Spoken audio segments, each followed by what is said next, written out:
कोई भी आदमी उनके पास आ जाता है, उसकी बिल्कुल फ़ोन करना है या वैसे कोई मदद है, वो अच्छे ढंग से उसकी सुनते हैं। हमारी 6-7 मांगे डॉक्टर साहब की वजह से पूरी हो चुकी है, जिसका टेंडर लग चुका है।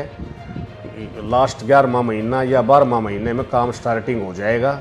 वो डॉक्टर साहब की देन से ही होगा। एक बार हल्का की सेवा होए और अच्छे ढंग से होए। राजनीति में भी बहुत आदमियों के अलग अलग वो हैं, लेकिन हमारा एक ही है, राजनीति करनी है तो आप सेवा करोगे, राजनीति में अच्छा टाइम पास हो जाएगा। हमारी मांग है, बड़ौदा हल्के में पहली बात तो कोई शहर नहीं लगता, हम तो एक इंडस्ट्रीज की, बहुत बड़ी इंडस्ट्रीज की मांग कर रहे हैं। बड़ौदा हल्के में एक बहुत बड़ी इंडस्ट्रीज लगे तो युवाओं को काफ़ी लाभ होगा। मंडी का जो टाइम होगा, टाइम के अनुसार अपना माल लेके आएँ और साफ़ सुथरा करके लाएँ, ज़्यादा गीला ना लाएँ, आपको भाव अच्छा मिलेगा। सामान्य किसान परिवार से निकलकर परिवार की जिम्मेदारियों को बखूबी निभाते हुए सामाजिक, धार्मिक और राजनीतिक क्षेत्र में अपनी अलग पहचान बनाने वाले शख्स हैं Shri Krishna food grain dealer association के प्रधान श्यामलाल वशिष्ठ। आज के स्वार्थी माहौल में जहां लोग खुद तक सीमित रहते हैं, वहीं प्रधान श्यामलाल वशिष्ठ ने गौशालाओं में दान देना, गरीब बच्चों की शिक्षा में सहयोग करना और जरूरतमंदों की सहायता करना अपने जीवन का अहम हिस्सा बना लिया है। ईमानदार और साफ छवि की वजह से वे गोहाना से विधायक और हरियाणा सरकार के कैबिनेट मंत्री डॉक्टर अरविंद शर्मा के बेहद करीबी हैं और इसका सीधा फायदा समाज को, खास तौर पर किसानों और अनाज मंडी से जुड़े लोगों को मिल रहा है। समाज सेवा और राजनीति दोनों के जरिए जनता की सेवा करने की इच्छा रखने वाले प्रधान श्यामलाल वशिष्ठ आज किसानों की पहली पसंद बन चुके हैं। जगत महान न्यूज से खास बातचीत में उन्होंने अनाज मंडी और अन्य क्षेत्रों में किए गए अपने कार्यों पर विस्तार से बताया। नमस्कार साथियों, आप देख रहे हैं जगत महान न्यूज और मैं हूं आपके साथ तेजवीर सिंह। साथियों, जगत महान न्यूज़ की टीम आपको लगातार प्रदेश के अलग अलग क्षेत्र की शख्सियत से रूबरू करवाती आई है।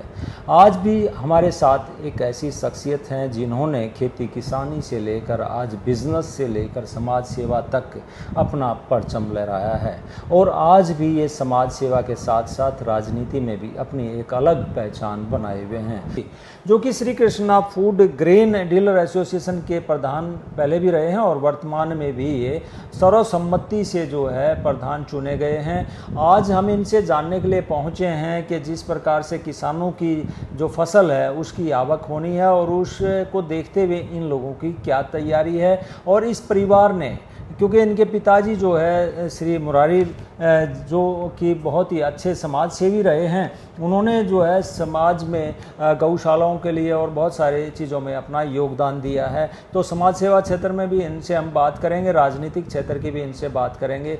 श्यामलाल जी, सबसे पहले आपका स्वागत है। धन्यवाद। श्यामलाल जी, क्या कहना चाहेंगे? सबसे पहले तो हम किसानों का ही सवाल करेंगे आपसे कि जो किसानों की उपज है वो मंडी में आने वाली है, आप प्रधान हो, तो किस तरह की तैयारियां आप लोगों की हैं और क्या जिस प्रकार की उथल पुथल पूरे विश्व में बनी हुई है और टैरिफ का भी असर देखने को मिल रहा है, तो आप किस तरह से आश्वस्त करेंगे किसानों को और क्या स्थिति है? सबसे पहले मैं आपका जगत महान टीम का यहाँ आने पर आप ऑफिस में आए, मैं आपका स्वागत करता हूँ। और फिर हमारा जैसे मैं मंडी में एक प्रधान होने के नाते हमारा इस सीज़न की पूरी तैयारियां हैं। मंडी में सारा काम पूर्ण रूप से सेक्रेटरी मार्केट कमेटी को प्याओ का काम हो गया है, रोडों का काम जो हो गया है, बाकी कंप्लीट काम तो रोडों का जैसे हमारा 2 महीने के बाद होगा टेंडर छूटने के बाद। और अब 1509 और 1692 जीरी मंडी में आने लग गई है। आज हमारी मंडी में 12-14 हज़ार बोरी की अराइवल है। श्यामलाल जी, एक हम आपसे पर्सनल सवाल मैं आपसे करना चाहूँगा। जो आज हमें श्यामलाल वशिष्ठ जी दिखाई देते हैं, जो उनकी फर्म दिखाई देती है, जो एक समाज सेवी दिखाई देता है, इसके पीछे आपके परिवार का कितना योगदान रहा, पिताजी का कितना मार्गदर्शन रहा और आज जो आप हैं उसके पीछे आपने कितने मेहनत करनी पड़ी? देखो, हम तो जो ग्रामीण क्षेत्र से जुड़े हुए हैं और गांव में ही पढ़े, गांव में ही पढ़े, सारी बात अब भी हमारा गांव में अच्छा आना जाना है, गांव से हमारा। लेकिन एक ही है, सेवा में ही कुछ आदमी कर सकता है और अच्छा कार्य करने से भगवान भी अच्छा रिजल्ट उसको देता है। हमने अच्छा कार्य किया और अच्छे कार्य से हम आज इस नई अनाज मंडी में अपना व्यवसाय कर रहे हैं। ये जैसे भगवान की दया है और हमने सामाजिक कार्यों में बढ़ चढ़ कर भाग लिया है। हमारा काफ़ी बड़ा गांव है, हमारा गांव में भी पूरा मान सम्मान है। हर जाति से मेरा मिलना जुलना रहता है, सभी जातियों में आता जाता हूँ। 36 बरादरी में दुख में सुख में हर एक में मैं जाता रहता हूँ। गांव में भी हमारे गुआंढ हैं जो नज़दीक के, सारे गुआंढों में छपरा है, केड़पा है, भंडेरी है, मेरा सभी गाँव में धनाना है, सभी गाँव में मेरा आना जाना रहता है जी। लेकिन दो चीज़ों का हम जिक्र जरूर करेंगे। एक तो डॉक्टर अरविंद शर्मा के आप बहुत नज़दीक रहते हैं, दूसरा ये है कि 2019 में हमने आपको भी पूरा चर्चा में देखा था विधानसभा चुनाव के दौरान। इन दोनों चीज़ों के बारे में ज़रूर पता। देखो 2019 में हमने अपनी कोशिश करी, अगर हमारे को बड़ौदा हल्का से टिकट मिल जाए तो हम अपने क्षेत्र की सेवा करें। और सेवा ही, मैं राजनीति को सेवा ही समझता हूँ। जैसे एक मैं आपको उदाहरण भी देता हूँ, जिस तरह हमारे जो डॉक्टर अरविंद शर्मा हैं, जो गोवाना से विधायक हैं और सरकार में फिलहाल कैबिनेट मंत्री हैं, मैं उनको आपका उदाहरण भी देता हूँ। उन्होंने राजनीति को सेवा से ही राजनीति करते हैं। कोई भी आदमी उनके पास आ जाता है, उसकी बिल्कुल फ़ोन करना है या वैसे कोई मदद है, वो अच्छे ढंग से उसकी सुनते हैं। और सुनकर डॉक्टर साहब का भी एक ही है, राजनीति आपने करनी है, सेवा में ही राजनीति कर सकते हो। आपके माध्यम से हमें पता चला है कि मंडी को बड़ा फ़ायदा हुआ है कि आपके जो संबंध रहे हैं अरविंद शर्मा जी से और जो आपका बात रखने का तरीका है, उसके कारण मंडी में 4-5 चीज़ें बड़ी बड़ी होने वाली हैं। वो क्या है? डॉक्टर साहब से अक्सर मैं आता जाता रहता हूँ और जो हमारा कार्य होता है, डॉक्टर साहब हमारे को जो भी हम कार्य कहते हैं, चाहे सामाजिक कार्य है या किसी से जो लोकल भाई गांव से भी को आता है, एक आध आता है, डॉक्टर साहब को एक बार बोलना, हम हर एक की बात डॉक्टर साहब के सामने रखते हैं। हमने मंडी की भी 8-10 मांगे रखी थी, उनमें से हमारी 6-7 मांगे डॉक्टर साहब की वजह से पूरी हो चुकी है, जिसका टेंडर लग चुका है। लास्ट 11वां महीना या 12वां महीने में काम स्टार्टिंग हो जाएगा। वो डॉक्टर साहब की देन से ही होगा है। लेकिन डॉक्टर साहब के साथ जो आपके संबंध हैं, उनकी नींव कितनी गहरी है? कब से जुड़े हुए आप डॉक्टर साहब? हम डॉक्टर साहब से हमारी नींव खूब गहरी है और 1994 में डॉक्टर साहब के संपर्क में आया था। 1994 से लेकर आज 2025 है, हमारा डॉक्टर साहब से दुख में सुख में अच्छा आना जाना रहा और हम भी समय समय पर मिलते जुलते रहते थे जी। और डॉक्टर साहब इसी करके हमारे को पूरा फेथफुल मानते हैं, मेरे में बहुत ज़्यादा विश्वास करते हैं और मैं भी उनके लिए बहुत ज़्यादा, वो भी मेरे किसी भी काम को बड़े ध्यान से सुनते हैं और उस काम को करवाने की कोशिश भी करते हैं। 2029 में परिसीमन होने वाला है, प्रदेश की विधानसभा सीटें बढ़ने वाली हैं, किसी भी नेता का पता नहीं है कि किस सीट से कौन लड़ेगा। और पुराना जो आपका मन में एक बात कौंधी थी कि भाई मुझे बड़ौदा से चुनाव लड़ना है, तो क्या आगे भी मौका मिले तो आप क्या चुनाव लड़ना चाहेंगे? अगर हमारे को पार्टी मौका देती है, देखो चुनाव तो सबका लड़ने को जी करता है, लेकिन हमारे को मौका मिलता है, हम भी अपना सेवा करना चाहते हैं। मेरे दिमाग में भी एक बार हल्का की सेवा होए और अच्छे ढंग से होए। राजनीति में भी बहुत आदमियों के अलग अलग वो हैं, लेकिन हमारा एक ही है, राजनीति करनी है तो आप सेवा करोगे, राजनीति में अच्छा टाइम पास हो जाएगा। बड़ी विडम्बना रही है, बड़ौदा हल्का ज़्यादातर विपक्ष में ही बैठता है, तो अगर विपक्ष का विधायक बन जाए तो कितना बदलाव देखते हैं आप बड़ौदा में? अगर बड़ौदा में जो फिलहाल हमारी बीजेपी की जो सेंटर में सरकार है जी, और हरियाणा प्रदेश में सरकार है, जैसे हमारे ऊपर यशस्वी प्रधानमंत्री नरेंद्र मोदी जी और हमारे प्रदेश में नायब सैनी जी मुख्यमंत्री, इनकी देख रेख में जो कार्य हुए हैं, हमारे बड़ौदा हल्के को काफ़ी अच्छा फ़ायदा होगा। हमारी मांग है, बड़ौदा हल्के में पहली बात तो कोई शहर नहीं लगता, हम तो एक इंडस्ट्रीज़ की, बहुत बड़ी इंडस्ट्रीज़ की मांग कर रहे हैं। बड़ौदा हल्के में एक बहुत बड़ी इंडस्ट्रीज लगे तो युवाओं को काफ़ी लाभ होगा।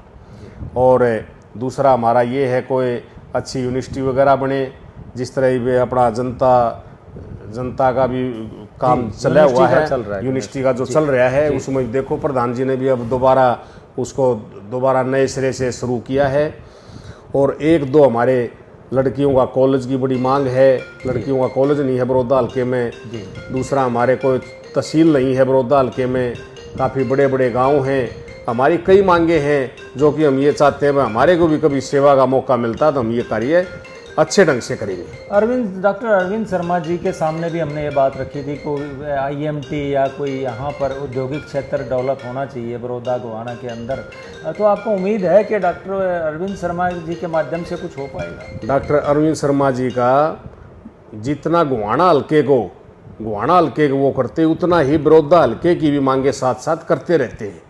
और जो बड़ौदा हल्के के आदमी जो डॉक्टर साहब से मिलने के लिए आते हैं, उनके कार्य भी साथ की साथ फ़ोन के कार्य हैं। और किसी अधिकारी को फ़ोन करना है, बड़ौदा हल्के भी देख रेख डॉक्टर साहब खूब करते हैं। श्यामलाल जी, एक बहुत बड़ी बात आजकल चल रही है, विषय बना हुआ है लोगों के लिए। आप जिस प्रकार से खेती किसानी से लेकर आज एक बिजनेसमैन के रूप में, एक समाज सेवी के रूप में स्थापित हुए, लेकिन आजकल के जो युवा हैं वो अपराध की तरफ चले जाते हैं, शॉर्टकट अपनाते हैं। अब पिछले दिनों एक घटना भी हुई, बहुत सारी घटनाएं सामने आ रही हैं। तो ऐसे युवाओं के लिए आप कैसे क्या कहना चाहेंगे? देखो, युवाओं को मैं तो एक ही संदेश देना चाहता हूँ, युवाओं को एक तो नशे से बचना चाहिए, और वो किसी तरह से जो वो सुविधा चाहते हैं वो अपना कार्य करेंगे। चाहे हमारे प्रधानमंत्री नरेंद्र मोदी जी से देख ले, वो किस परिवार से थे, साधारण परिवार से थे। आज 140 करोड़ के फर्स्ट नंबर के हमारे नागरिक हैं, लेकिन उन्होंने मेहनत किया। मेरी युवाओं से यही प्रार्थना है, मेहनत करेंगे, मेहनत करके अपना कार्य करेंगे या नौकरी की तरफ बढ़ेंगे। वो जिस तरह नौकरी की तरफ बढ़ेंगे, उनको नौकरी अगर कोशिश करेंगे तो नौकरी भी मिलेगी। छोटा व्यवसाय करेंगे, अपराधों से बचेंगे। अपराध कुछ टाइम का है और अब व्यवसाय, नौकरी ये लंबे समय तक चलने वाली चीज़ है। मैं युवाओं से यही प्रार्थना करता हूँ, नशे से बचें, आप अपना शिक्षा की तरफ ध्यान दें और अपने माता पिता की देख रेख में कार्य करें। GST के कारण, छूट के कारण बचत उत्सव मना रही है बीजेपी, तो आप किस तरह से देखते हैं, कितना फ़ायदा आम आदमी को है? आप भी जो आज व्यक्ति हैं, हमारी जो सरकार ने, बीजेपी सरकार ने जो GST का दिया है, इसमें बहुत ही बड़ा फायदा हुआ है। 28% से एकदम 10% घट के 18% हो गया। हर एक चीज़ में जो रोज़मर्रा की हमारी चीज़ें हैं, छोटी घरेलू चीज़ें, छोटी चीज़ से लेकर बड़ी चीज़ तक, इनमें रोज़ाना का भी हमारे को काफ़ी फायदा है। ये सरकार ने बहुत ही सराहनीय कार्य किया है, इससे हर एक आदमी खुश है। देश में एक सेवा पखवाड़ा चल रहा है प्रधानमंत्री मोदी जी के जन्मदिन के बाद, और एक स्वदेशी की भावना फिर से संकल्प के रूप में सामने आ रही है। आप किस तरीके से देखते हैं, स्वदेशी क्या सबको अपनानी चाहिए? स्वदेशी अपनानी चाहिए। हमारी तो एक ही है, जो नरेंद्र मोदी जी का जो सेवा पखवाड़ा चला हुआ है, लोगों में काफ़ी जोश है। आपने देखा भी होगा, मोदी जी से जगह जगह पर हर एक अपना गांव में, शहर में कहीं फ्रूट बांटा गया है, कहीं रक्तदान लगा गया है, कहीं वैसे चिकित्सा का सहयोग किया गया है। उससे काफ़ी लोगों में अच्छा जोश है।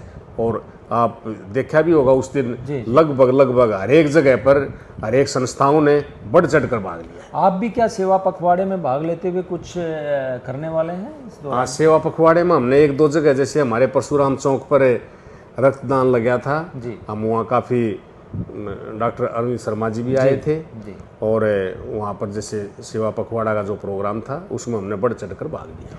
आप क्योंकि प्रधान हैं एसोसिएशन के, मंडी एसोसिएशन के, तो मैं आपसे किसानों के लिए एक संदेश ज़रूर चाहूँगा कि किसान जो है किस तरह की फसल अब मंडी में लेके आए, फसल पक कर तैयार है, और क्या कहना चाहेंगे? उनके दिमाग में तरह तरह की बातें होंगी, मंडी में ले जाएंगे, रेट लगेगा नहीं लगेगा, आपकी बार क्या रहने वाला है, क्या कहेंगे? अब की बार मेरी ज़मींदार भाइयों से हाथ जोड़ के प्रार्थना है, अपना माल साफ़ सुथरा करके लें, आपको भाव ठीक मिलेगा। टाइम के अनुसार, मंडी का जो टाइम होगा, टाइम के अनुसार अपना माल लेके आएँ और साफ़ सुथरा करके लें, ज़्यादा गीला ना लें, आपको भाव अच्छा मिलेगा। मेरी ज़मींदार भाइयों से हाथ जोड़ के प्रार्थना है, मंडी के टाइम के हिसाब से मंडी में आएँ और अपनी फसल को अच्छी 1-2 दिन के टाइम के हिसाब से आप कच्ची फसल ना कटवाएं। कच्ची फसल में गीलापन भी होता है, और साफ सुथरी फसल कटवाएं। आपको मंडी पर, बोली पर अच्छा भाव मिलेगा। ये मेरी जमींदार भाइयों से हाथ जोड़ के प्रार्थना है। तो दर्शकों, आपने देखा ये थे श्री श्यामलाल वशिष्ठ जी, जो कि Shri Krishna food grain dealer association के प्रधान हैं। पूर्व में प्रधान रहे, वर्तमान में भी प्रधान है, और उन्होंने किसानों के लिए बहुत ही ज्ञानवर्धक बात बताई है कि वो किस तरह की फसल लेकर मंडी में आएँ, और इन्होंने भरोसा भी दिलाया है कि ऐसे किसानों को जो अच्छी फसल लेके आएंगे उनको अच्छा भाव भी मिला। आज हमें जानने को मिला एक अच्छी शख्सियत के बारे में, जो कि समाज सेवा में जुटी हुई है, और आगे अगर इन्हें राजनीति में मौका मिलता है तो ये राजनीति को भी सेवा मानते हुए आम जन की सेवा करना चाहते हैं। देखते हैं आने वाले समय में श्यामलाल वशिष्ठ जी को अगर किसी क्षेत्र में, राजनीति में या अन्य क्षेत्र में मौका मिलता है तो ये किस तरीके से आम जन की सेवा करते हैं। जगत महान न्यूज़ के लिए गोहाना से तेजवीर सिंह, नमस्कार। नमस्कार।